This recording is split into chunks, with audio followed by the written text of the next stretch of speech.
Hello बच्चों, कैसे हैं आप? सब लोग ठीक होंगे और बहुत मेहनत से अपनी प्रतियोगिता परीक्षा की तैयारी कर रहे होंगे।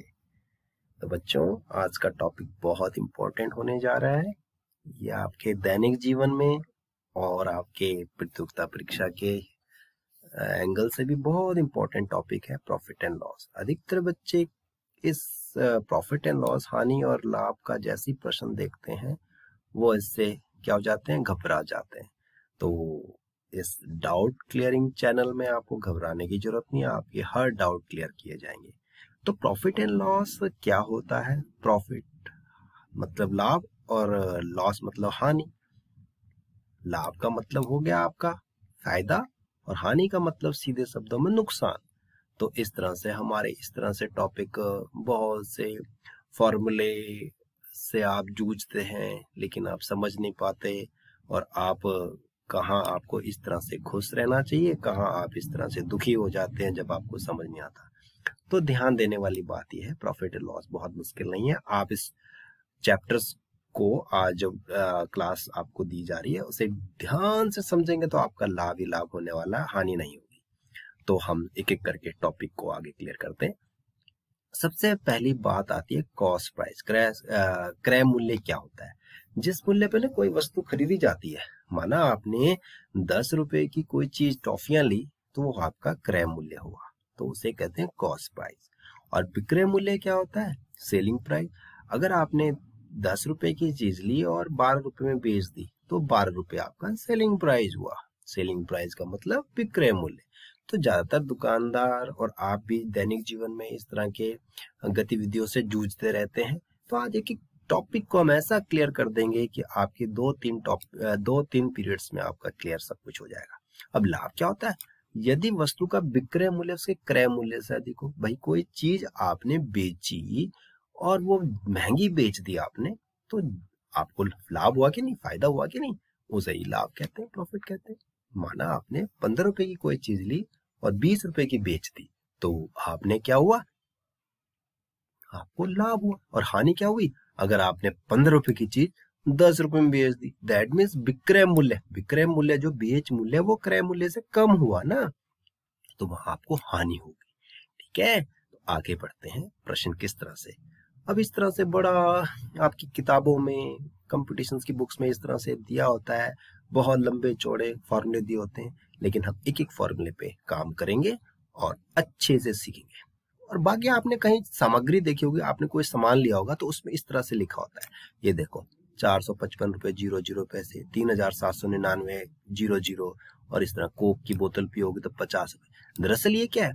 ये बेच मूल्य नहीं है, इसमें तो आपको बेचता है कोई दुकानदार, इससे ज्यादा नहीं ले सकता, इसे कहते हैं एमआरपी। तो ये अलग चीज है। मैक्सिमम रिटेल प्राइस, अधिकतम खुदरा मूल्य होता है, जिसमें कि जो आपके प्रिंट रेट लिखा होता है। लेकिन दुकानदार अगर उसी रेट पर खरीदेगा और उसी पे बेच देगा तो उसकी दुकानदारी तो हुई ना ठप। इसलिए खुदरा मूल्य जो होता है दुकानदार को उससे कम रुपए में उसे प्राप्त होता है। तो लेफ्ट हैंड साइड मैंने प्रॉफिट का हिसाब रखा है इस चैप्टर में आज, और राइट हैंड साइड हानि, लाभ का, सॉरी क्या, लॉस का। तो सबसे पहले मैंने अभी बताया, जो विक्रय मूल्य क्रय मूल्य से ज्यादा हो जाए, आपने बेचा महंगा खरीदा सस्ता था, तो सही सी बात है आपको प्रॉफिट हुआ कि नहीं? और प्रॉफिट क्या होगा? विक्रय मूल्य से आप क्रय मूल्य घटा देंगे। और माना विक्रय मूल्य क्रय मूल्य से कम हुआ, आपने 20 रुपए की चीज 10 रुपए में बेच दी, जाहिर सी बात है आपको हुआ नुकसान, हानि हुई, नुकसान हुआ। तो आप इस क्या कर देंगे? आप कॉस्ट प्राइस से तब सेलिंग प्राइस मैंने, देखिए जो बड़ा है वो पहले लिखेंगे, सेलिंग प्राइस बड़ा है तो सेलिंग प्राइस पहले लिखेंगे, कॉस्ट प्राइस बाद में लिखेंगे। यहाँ पर सेलिंग प्राइस कम है, कॉस्ट प्राइस ज्यादा, तो कॉस्ट प्राइस पहले लिखेंगे, सेलिंग प्राइस ज्यादा लिखेंगे, बाद में लिखेंगे वो लॉस हुआ। अब छोटे छोटे प्रश्न से चलेंगे। किसी वस्तु का क्रय मूल्य 780 है, उसका विक्रय मूल्य 920 है। भाई बेचा उसने 920 में, खरीदा 780 में, तो आप जाहिर सी बात है भाई बेच मूल्य बड़ा है और खरीद मूल्य कम है, तो ये लाभ ही हुआ। लाभ क्या हुआ? दोनों को घटा देंगे, 920 में से 780 घटा देंगे आप, तो आपका आंसर कितना आ गया? 140 रुपए। भाई कहानी खत्म। ये तो बहुत छोटा सा प्रश्न था। अब आता है कई बार हमें बेच मूल्य क्रय मूल्य निकालना होता है, जबकि हमें लॉस और प्रॉफिट दिया होता है। तो हम फिर बोल रहा हूँ, इस चैप्टर में आज हम बाईं तरफ वाला लाभ और दाईं तरफ वाला हानि की बात करते चले जाएंगे। ये सफेद वाला आपको हानि दिखा रहा है, ये पीला वाला। इन फॉर्मूलों को भी ध्यान से देखते जाएं पॉज कर करके वीडियो को। तो अब देखिए, किसी वस्तु को 1200 रुपए में बेचने पर 125 रुपए का लाभ होता है। भाई 1200 रुपए बेचने पर 125 का लाभ हुआ, मतलब 1200 रुपए बेचने पे 125 का लाभ हुआ। इसका मतलब उसने जो सामान खरीदा था 1200 से भी कम खरीदा था। जब भी आप इस तरह के प्रश्न करें लाभ हानि के, तो खुद को क्या कर ले, यहाँ प्रश्न में खुद को लेके चले कि मैंने 1200 रुपए की चीज खरीदी, 125 रुपए का लाभ हुआ, तो मैं वस्तु का क्रय मूल्य मैंने कितने में खरीदी होगी, 1200 रुपए में बेची, अब 125 का लाभ। जाहिर सी बात है, इसका मतलब मैंने 1200 से भी कम में खरीदी होगी। तो यहाँ पर 1200 में से क्या होगा, घटाएंगे कि जोड़ेंगे, घटाएंगे। देखो ना, क्रय मूल्य पूछ रहा हो, क्रय मूल्य क्या होता है, विक्रय मूल्य माइनस लाभ। तो 1075 ये लाभ हुआ। अब दूसरी प्रॉपर्टी में चलते हैं। दूसरे में क्या हुआ, ये राहुल है कोई बच्चा, उसने एक मोबाइल 5500 में कनिका को बेच दिया। भाई पुराना वर्जन हो गया होगा, आजकल तो एक 2 महीने में बच्चे मोबाइल बेच दिया करते हैं। उसने 1250 की हानि हुई। तो बताइए राहुल को मोबाइल में कितने रुपए में खरीदा था। अब जाहिर सी बात है भाई, 5500 रुपए बेचने पर उसको क्या भी हानि। तो राहुल की जगह खुद को लगाओ कि आपने 5500 रुपए की कोई चीज खरीदी और उसे बेची, हानि में बेची, मतलब घाटे में बेची। तो आपको जो खरीदी होगी 5500 से ज्यादा में खरीदी होगी ना उस चीज को। तो यहाँ पर देखो, क्रय मूल्य क्या है, विक्रय मूल्य प्लस हानि। तो यहाँ पर क्या चिन्ह आने वाला है, प्लस का चिन्ह आने वाला है। विक्रय मूल्य जमा हानि, और दोनों को जोड़ेंगे तो क्या आ गया, 7750। तो राहुल ने जो मोबाइल बेचा उसकी असली कीमत 6750 रुपए थी, और घाटे में उसने कनिका को बेच दिया 1250। तो ये दूसरा तीसरा प्रश्न हो गया इस तरीके का। तो हम जब भी ऐसे प्रश्न करें, ध्यान रहे क्या करना, हमने ध्यान रहे कि इन फॉर्मूले नहीं, अपने प्रश्न को अपने आप प्रश्न के अंदर बैठ जाओ, चले जाओ, अपने आप को मानो कि आप बेच रहे हैं, आप खरीद रहे हैं, तो आपको ज्यादा आसानी होगी। अब लाभ प्रतिशत। लाभ प्रतिशत जब हमने बहुत अच्छे से टॉपिक कर चुके हैं प्रतिशत में पुरानी वीडियोस में, तो प्रतिशत 100 रुपए पे होता है। 100 रुपए में जितना लाभ होगा उसे लाभ प्रतिशत कहते हैं, और 100 रुपए में जितनी हानि होगी उसे हानि प्रतिशत कहते हैं। कोई व्यक्ति 100 रुपए के उसमें 100 रुपए की चीज बेच के अगर उसने 5 रुपए कमाए तो 5% उसको लाभ हो गया।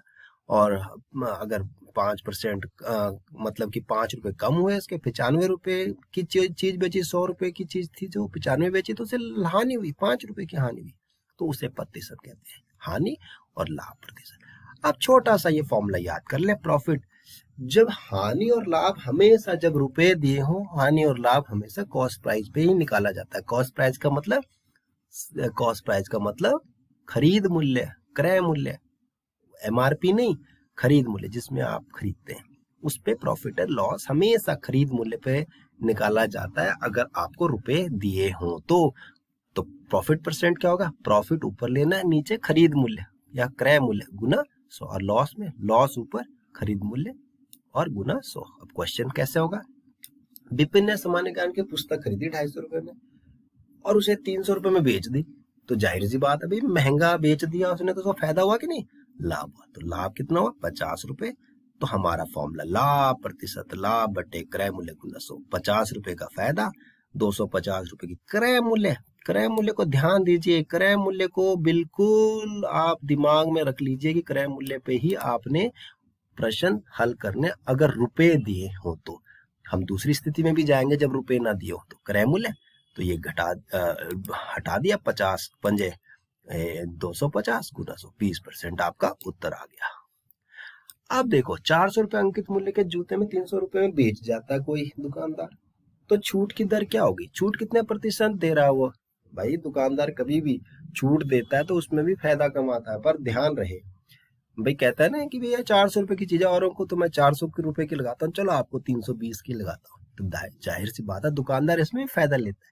चलो छूट देने पर उसने क्या किया, कितने की छूट हुई, 80 रुपए की छूट। दरअसल हानि मान लो थोड़ी देर के लिए, तो 80 रुपए की छूट। तो अब हानि की जगह छूट बटे क्रय मूल्य 80 बटे 400, फिर वही बात 80 में 400 से भाग देंगे तो 1/5, तो 20% भाई उसको क्या हुआ, छूट दे दी उसने ग्राहक को। होता ना सेल सेल सेल आपकी बाजारों में लगी रहती है।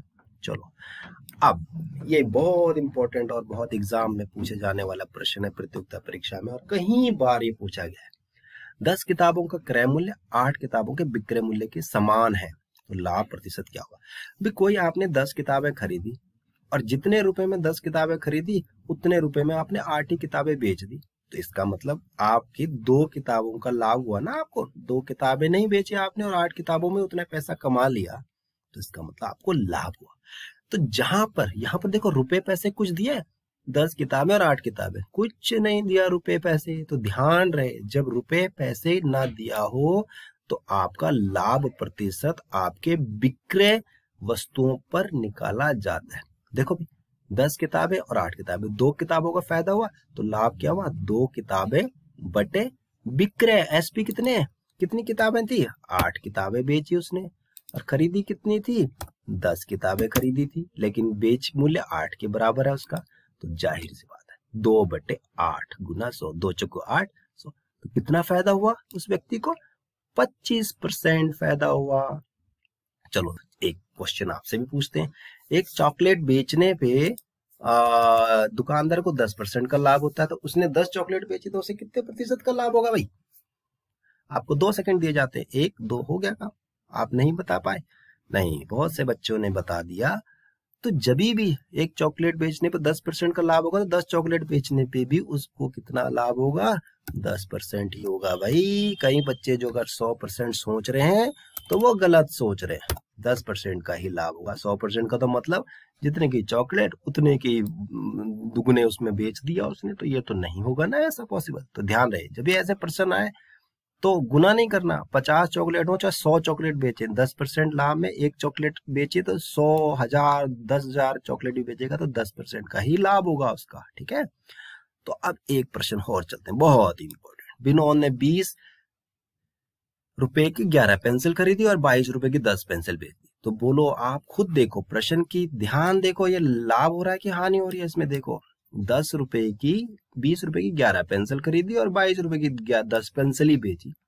20 रुपए की तो 11 खरीदी और 22 रुपए की 10 ही बेची। अभी एक पेंसिल और बेचनी थी, वो भी फायदा हो रहा है, और इसने 22 रुपए भी कमाए, तो फायदा ही फायदा है। अगर इसको इस तरीके से प्रॉपर्टी से करेंगे, एक पेंसिल की कीमत निकालेंगे 20/11 और बेच मूल्य एक पेंसिल का 22/10 बेच मूल्य निकालेंगे, एक पेंसिल का लाभ निकालेंगे 22/10 माइनस 20/11, इसको हल करेंगे और हल करते हुए इस तरह ये एक पेंसिल पे लाभ 42/110 लाभ हुआ। फिर लाभ प्रतिशत निकालेंगे, लाभ बटे क्रय मूल्य गुना 100, और इसको फिर डालेंगे वैल्यू और उसके बाद हम आंसर निकालेंगे। इतना लंबी प्रोसेस आप इसको पॉज करके एक देखते भी जाए और समझते भी जाएंगे जब आप देखेंगे, लेकिन इतनी लंबी प्रोसेस हमारे कंपटीशंस में तो हमारा एक ही प्रश्न में लग जाएगा। तो हम इसको शॉर्टकट मेथड करेंगे, तो बहुत इजी मेथड से आपको सॉल्व करेंगे। जादू दिखाते हैं आपको। ऐसा था, क्रय मूल्य वस्तु, विक्रय मूल्य वस्तु, ऐसे लिख दीजिए और इनमें वैल्यू डाल दीजिए 20 11 22 और 10 इस तरह से। अब बीच वाले वस्तु और विक्रय मूल्य और बाहर वाले क्रय और वस्तु को गुना कर दीजिए। इस तरह से गुना कर दिया आपने, करा 20 को 10 से और 11 को 22, और जो अंदर गुना किया उससे बाहर वाले का गुने को माइनस कर दीजिए। तो ये बन गया 100, कितना बन गया, आप माइनस करेंगे तो ये बन जाएगा आपका 242 242 और माइनस 200 बन गया, और बराबर कितना आ गया 42 आ गया कि नहीं। तो यहाँ पर सीधा सा फार्मूला है, 42 आया जो भी घटा के, और नीचे जो बाहर का गुना आया 20 गुना 10 200, कितना आया 200, दोनों को गुना करके कर देंगे। अब तो काटो फिर इसको, तो कितना आया, कितना परसेंट आया, 2 से 21 बारे तो 21 और परसेंट आया ना। आसान, कितनी इजीली हो गया, तो बहुत मजा आया। तो 21% तो अब मुझे ही कहना पड़ेगा थैंक्स फॉर वाचिंग। तो अगली वीडियो इस पे और भी बड़े स्तर पर हम काम करेंगे अगली वीडियो में, और देखने के लिए धन्यवाद। आपका दिन शुभ हो।